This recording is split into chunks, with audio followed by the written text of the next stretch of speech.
ঘন্টার পর ঘন্টা স্ক্রিন টাইমে বাড়ছে শিশুদের স্বাস্থ্য ঝুঁকি।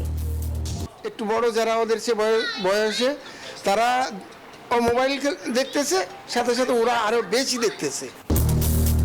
ঘুম কমে যাওয়া, মাথা ব্যথার সাথে ভুগছে চোখের সমস্যায় আইসিডিডিআরবির গবেষণা।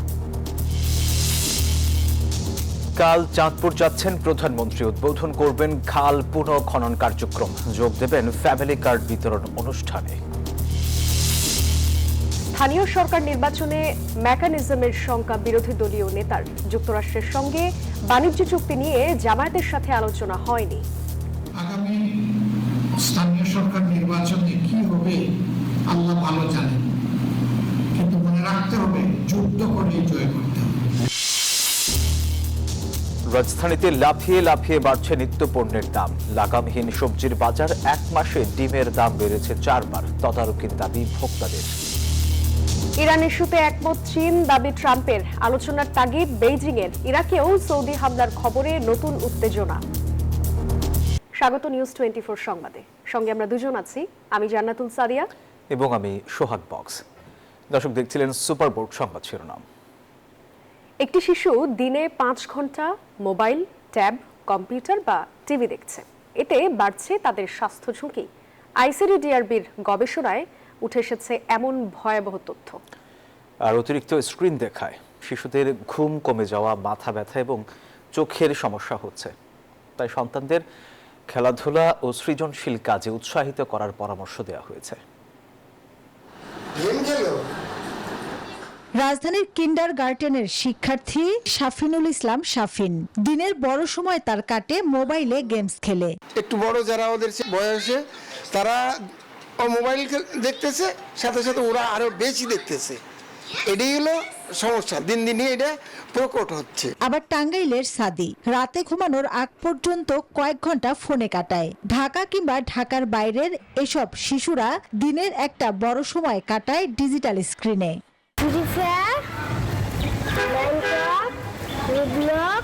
আমি অল্প ফ্রি ফায়ার কাটাই। আমি মোবাইলে গেম খেলি এবং আমি সাইকেল চালাতে বেশি ভালোবাসি। গবেষণার তথ্য বলছে ঢাকার 6 থেকে 18 বছর বয়সী শিশুরা দিনে গড়ে প্রায় 5 ঘন্টা ডিজিটাল স্ক্রিন দেখে সময় কাটাচ্ছে। ডিভাইসের মধ্যে রয়েছে স্মার্টফোন, টিভি, ট্যাব, কম্পিউটার এবং গেমিং ডিভাইস। এর ফলে প্রতি 3 শিশুর একজন চোখের সমস্যায় ভুগছে। মাথা ব্যথায় ভুগছে 80% শিশু। গড়ে 1 থেকে 3 ঘন্টা পর্যন্ত ঘুম কম হচ্ছে। প্রতি 5 শিশুর 2 জন মানসিক সমস্যায় ভুগছে। অনেকের আবার ওজন বেড়ে যাচ্ছে। বিশেষজ্ঞরা বলছেন মাঠ ও খেলার সুযোগের অভাব, বাবা মার ব্যস্ততা, দ্রুত খাবার খাওয়ানো, সন্তানদের শান্ত রাখার উপায় হিসাবেও অনেকেই শিশুদের হাতে ডিভাইস তুলে দিচ্ছেন। একসময় শিশুরা এতে আসক্ত হয়ে পড়ছে, পরে আর চাইলেও সহজে শিশুদের ডিভাইস থেকে আলাদা করা যায় না। আর চিকিৎসকরা বলছেন এই বয়সের শিশুদের দিনে 8 থেকে 10 ঘন্টা ঘুম দরকার। এসব জানা বোঝা থাকলেও অভিভাবকরা বলছেন তারা অনেকটাই উপায়হীন। সারাদিন শুধু মোবাইল আর মোবাইল দেখে, এই যে রিলস দেখে, তারপর টিকটক দেখে, মোবাইলটা পাইলেই হয়েছে। টিভি দেখে বেশি, মোবাইল দেখে বেশি, ওই জিনিসটা ওদের মাথায় ঢুকে বেশি। গার্জেনরা যে নিয়ে যাবে সে মাঠগুলো তো আবাসন কেন্দ্র হয়ে গেছে। খেলার মাঠ ছিল, এখন তো খেলার মাঠ নাই যে দেখবে, এবং সেই জন্যই তো বাসায় কার্টুনের উপর আসক্ত হচ্ছে বাচ্চারা। বিশ্ব স্বাস্থ্য সংস্থা বলছে স্কুলগামী শিশুদের স্ক্রিন টাইম দিনে সর্বোচ্চ 2 ঘন্টার মধ্যে সীমাবদ্ধ রাখা প্রয়োজন। পড়াশোনা নাই। মাসুদা লাবনী, নিউজ 24, ঢাকা। দীর্ঘ 22 বছর পর চাঁদপুর সফরে যাচ্ছেন প্রধানমন্ত্রী তারেক রহমান। উদ্বোধন করবেন 2টি খালের পুনঃখনন কার্যক্রম আর যোগ দেবেন ফ্যামিলি কার্ড বিতরণের আয়োজনে। তার আগমন ঘিরে জেলা জুড়ে বইছে উৎসবের হাওয়া। সব প্রস্তুতি নিয়ে রেখেছে প্রশাসন ও স্থানীয় বিএনপি। খোকন কর্মকারের তথ্য ছবিতে ডেস্ক রিপোর্ট। পদ্মা, মেঘনা ও ডাকাতিয়ার তীরে গড়ে ওঠা সম্ভাবনাময় জেলা চাঁদপুর। নদী, ইলিশ ও প্রাকৃতিক সৌন্দর্যে পরিচিত এই জেলা সম্ভাবনায় ভরপুর, তবে নানা সমস্যায় পিছিয়ে দীর্ঘদিন।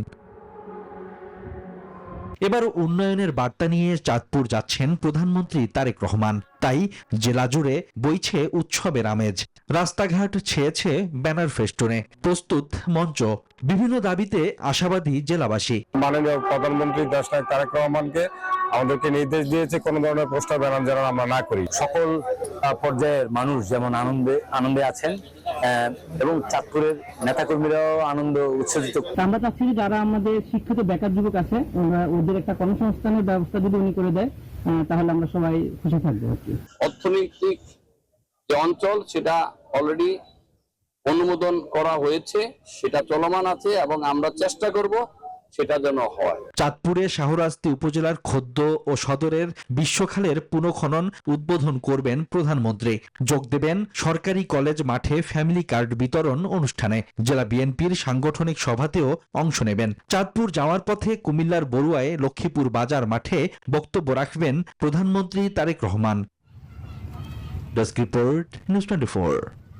স্থানীয় সরকার নির্বাচনে মেকানিজম করে জামায়াতের প্রার্থীদের হারানো হতে পারে শঙ্কা জানিয়েছেন বিরোধী দলীয় নেতা ও দলটির আমির ডক্টর শফিকুর রহমান। শুক্রবার রংপুর সফরে এই কথা বলেন তিনি। কথা বলেন যুক্তরাষ্ট্রের সঙ্গে বাংলাদেশের বাণিজ্য চুক্তি নিয়েও। দাবি করেন এই চুক্তি সইয়ের আগে জামায়াতের সঙ্গে আলোচনা করেনি অন্তর্বর্তী সরকার। রেজাউল করিম মানিকের তথ্য ছবিতে ডেস্ক রিপোর্ট। সারা দেশে স্থানীয় সরকার নির্বাচনের প্রস্তুতি চলছে। এমন ডামাডোলের মধ্যেই সাংগঠনিক সফরে রংপুরে বিরোধী দলীয় নেতা ও জামায়াত ইসলামের আমির ডক্টর শফিকুর রহমান। জেলা শিল্পকলা অডিটোরিয়ামে যোগ দেন দলের সুধী সমাবেশে। তার বক্তব্যে উঠে আসে স্থানীয় সরকার নির্বাচন প্রসঙ্গ। জানান সুষ্ঠু নির্বাচন নিয়ে শঙ্কার কথা। আগামী স্থানীয় সরকার নির্বাচনে কি হবে আল্লাহ ভালো জানেন, কিন্তু মনে রাখতে হবে যুদ্ধ করে জয় করতে হবে। বিনা যুদ্ধে কোথাও জয় আসবে না। এটাও মনে রাখবেন টাকা পয়সা খরচ করে কেউ কিছু করতে পারবে না। অন্য মেকানিজম দিয়ে আমাদেরকে হারানোর চেষ্টা করা হবে। সাংবাদিকদের সঙ্গেও কথা বলেন জামায়াত আমির। উঠে আসে যুক্তরাষ্ট্রের সঙ্গে বাণিজ্য চুক্তির ইস্যু। বলেন সই হওয়ার আগে এই চুক্তি নিয়ে তার দলের সঙ্গে আলোচনা করেনি অন্তর্বর্তী সরকার।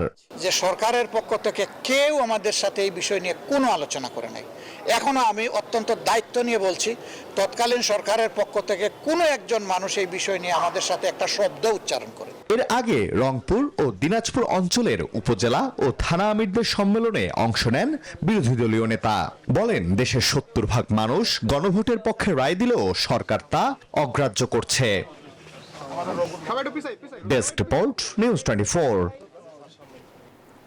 ঈদুল আজহার শতভাগ টিকিট অনলাইনে বিক্রি হচ্ছে, ফলে কমলাপুর রেলওয়ে স্টেশন এখন সম্পূর্ণ ফাঁকা। এবার স্টেশনের কাউন্টারগুলোতে টিকিট প্রত্যাশীদের সেই চেনা দীর্ঘ লাইন বা উপচে পড়া ভিড় একদম নেই। অন্যদিকে বাস কাউন্টারে চাপ নেই, পর্যাপ্ত টিকিট পাচ্ছেন যাত্রীরা। ঈদের অগ্রিম টিকিট বিক্রির চিরাচরিত এ দৃশ্য এখন আর নেই। রাজধানীর কমলাপুর রেল স্টেশনে ফাঁকা পড়ে আছে টিকিট কাউন্টারগুলো, নেই টিকিট প্রত্যাশীদের কোনো লাইন। ভোগান্তি কমাতে এবং কালোবাজারি রোধে এবার ঈদুল আজহার শতভাগ টিকিট বিক্রি হচ্ছে অনলাইনে। গত 13 মে শুরু হয়েছে অনলাইনে রেলের টিকিট বিক্রি। যদি তার সম্মানিত যাত্রীর টিকিটের সাথে তার এনআইডির মিল পাওয়া না যায়, তাহলে তাকে বিনা টিকিট হিসেবে চিহ্নিত করা হবে। আমাদের পক্ষ থেকে যে সতর্কতা যেটা বলার, সেটা আমরা বলি যে রেলের নির্দিষ্ট সার্ভার ছাড়া অন্য কোথাও বা কারো কাছ থেকে টিকিট ক্রয় করবেন না। আসন্ন ঈদুল আজহা উপলক্ষে যাত্রী যাতে নির্বিঘ্নে স্বাচ্ছন্দ্যে বাড়ি যেতে পারে সেই ব্যবস্থা করার জন্য আমরা সর্বোচ্চ চেষ্টা করছি। অনলাইনে টিকিটের জন্য চলছে তীব্র প্রতিযোগিতা। রেলওয়ে কর্তৃপক্ষের দাবি, যাত্রী ভোগান্তি শূন্যে নামিয়ে আনতেই এই ডিজিটাল ব্যবস্থা জোরদার করা হয়েছে।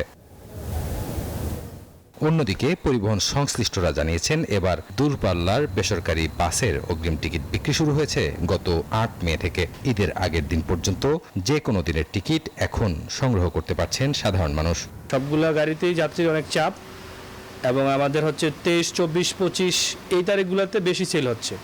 যাত্রীদের এই তারিখের টিকিটগুলোর প্রতি চাহিদা বেশি। চট্টগ্রাম কক্সবাজার রোডে একটু চাপ আছে, আর সিলেট রোডে মোটামুটি আর 24 তারিখ, 25, 26 এই 3 দিন চাপ থাকে আর কি।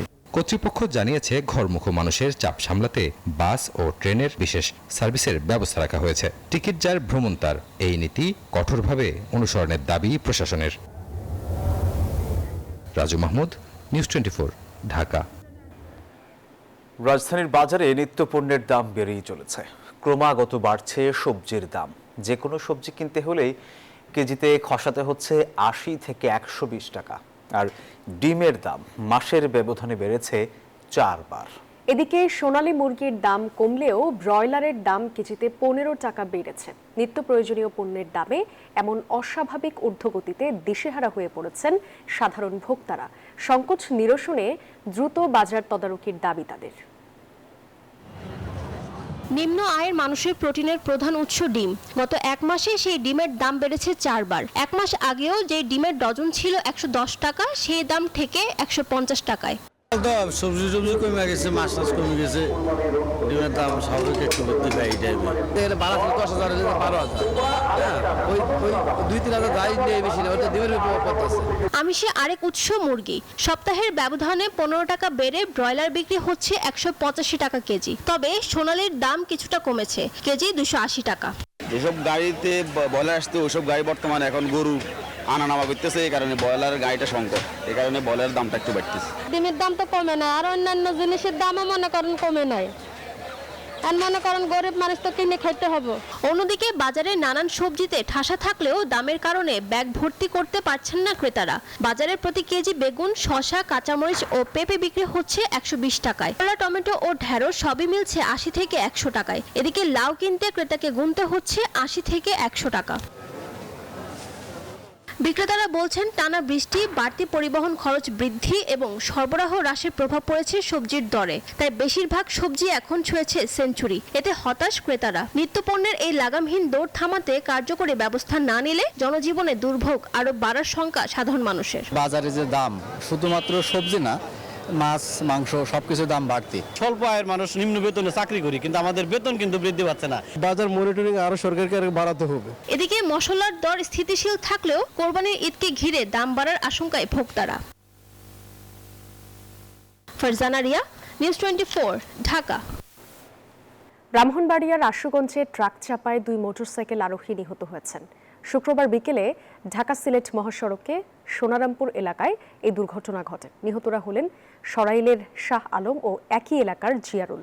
পুলিশ ও স্থানীয়রা জানান, সরাইলের পানিশ্বর থেকে মোটরসাইকেল করে সোনারামপুর এলাকায় আসার পথে ট্রাক চাপায় ঘটনাস্থলেই 2 জন নিহত হন। পরে পুলিশ 2 জনের মরদেহ উদ্ধার করে আইনানুগ প্রক্রিয়া শেষে পরিবারের কাছে হস্তান্তর করে। নিহতদের মধ্যে জিয়ারুল সৌদি প্রবাসী ও শাহ আলম দুবাই প্রবাসী। সম্প্রতি 2 জনই দেশে এসেছিলেন। ঘটনার পরপরই ট্রাক চালক ও হেলপার ট্রাক রেখে পালিয়ে যায়।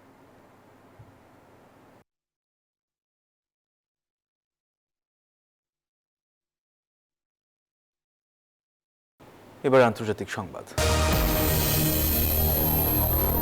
মধ্যপ্রাচ্যে ইরানকে পরমাণু অস্ত্র থেকে দূরে রাখতে চীনের সঙ্গে একমত হয়েছে যুক্তরাষ্ট্র। বেইজিং সফরে মার্কিন প্রেসিডেন্ট ডোনাল্ড ট্রাম্প বলেন, হরমুজ প্রণালী ইস্যুতেও 2 দেশ অভিন্ন অবস্থানে। এদিকে আলোচনায় তাগিদ দিচ্ছে বেইজিং। অন্যদিকে ইরাকে ইরানপন্থী গোষ্ঠীর ওপর সৌদি হামলার খবরে উত্তেজনা বাড়ছে নতুন করে। হরমুজ প্রণালীতে ইরানের কঠোর অবস্থান ওয়াশিংটনের জন্য বড় উদ্বেগের বিষয় হয়ে উঠেছে। চাপে রয়েছে চীনও, কারণ ইরানের তেলের বড় ক্রেতাদের একটি বেইজিং। ইরান ইস্যুতে ওয়াশিংটন ও বেইজিংয়ের মধ্যে ফলপ্রসূ আলোচনা হয়েছে বলে জানিয়েছেন মার্কিন প্রেসিডেন্ট ডোনাল্ড ট্রাম্প। চীন সফরের শেষ পর্যায়ে এমন মন্তব্য করেন তিনি। ইরান বিষয়ে আমাদের অবস্থান প্রায় একই। আমরা চাই না তাদের কাছে পারমাণবিক অস্ত্র থাকুক। একই সঙ্গে হরমুজ প্রণালীও খোলা রাখতে চাই। তবে মধ্যপ্রাচ্যের চলমান সংকট নিরসনে আরও বিস্তৃত আলোচনা ও সমঝোতার প্রয়োজন রয়েছে বলে জানিয়েছে চীন।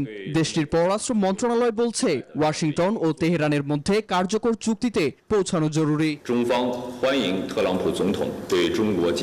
এদিকে তেহরানও কূটনৈতিক সমাধানের পক্ষে অবস্থান নিয়েছে। ভারতের দিল্লিতে ব্রিক্স পররাষ্ট্রমন্ত্রীদের সম্মেলনে ইরানের পররাষ্ট্রমন্ত্রী আব্বাস আরাকচি বলেন, সামরিক চাপের মুখে ইরান নতি স্বীকার করবে না। আমরা মাতৃভূমির সার্বভৌমত্ব রক্ষায় প্রস্তুত। কূটনীতিকে অগ্রাধিকার দিতে চাই, তবে আগ্রাসন বা হুমকি মেনে নেওয়া হবে না। সবাইকে এই বর্বরতার নিন্দা জানানোর আহ্বান জানাচ্ছি। সম্মেলনের এক পর্যায়ে ইরানে হামলার অভিযোগ ঘিরে সংযুক্ত আরব আমিরাতের প্রতিনিধিদের সঙ্গে উত্তপ্ত বাক্য বিনিময়েও জড়ান ইরানি পররাষ্ট্রমন্ত্রী। আবুধাবিকে নীতি পরিবর্তনের আহ্বান জানান তিনি। এর মধ্যেই নতুন এক প্রতিবেদন প্রকাশ করেছে বার্তা সংস্থা রয়টার্স। প্রতিবেদনে দাবি করা হয়েছে ইরানের পাশাপাশি ইরাকেও বিমান হামলা চালিয়েছে সৌদি আরব। হামলার লক্ষ্য ছিল তেহরান সমর্থিত শিয়া গোষ্ঠী কাতাইব হিজবুল্লাহর সামরিক স্থাপনা।